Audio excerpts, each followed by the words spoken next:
Good afternoon. Welcome to the Midday Mull for Wednesday, the 26th of October. With Robert Murray McShane, one of the chapters we read today is Daniel chapter 11. And in it there's a prophecy about a king arising and his kingdom splitting into four, and then the four kings vying for power. And certainly one sees the Macedonian kingdom arising under Alexander the Great and how that then split into various power groupings. 2,500 years later, we see the same dynamic happening in the world with various alliances and power plays in politics, from local government right through to the international arena.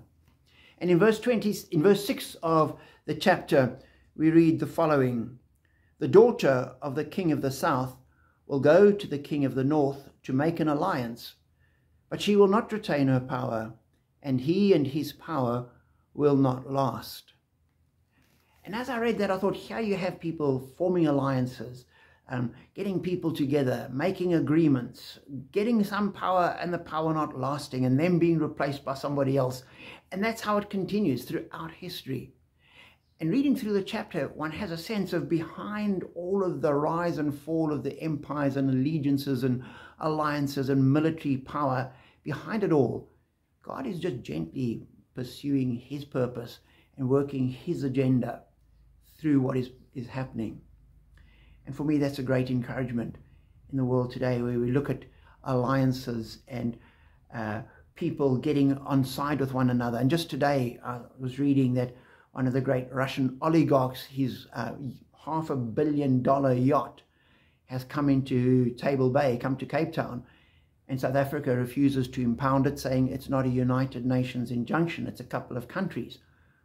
The fact that the vast majority of countries have taken that position, and the United Nations has only not taken that position because Russia vetoed it, doesn't come into play, because there are alliances, and there are friends, and there are finances, and exactly the kind of thing we see in Daniel 11, we see in the politics of today.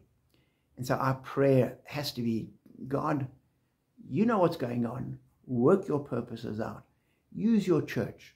Grow your kingdom. Because we know that ultimately, the only kingdom that will stand is yours. The only power that will last is yours.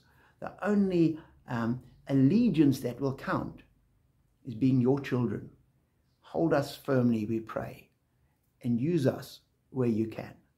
So take courage, comfort, and encouragement to make what difference we can, but know that God is behind it all.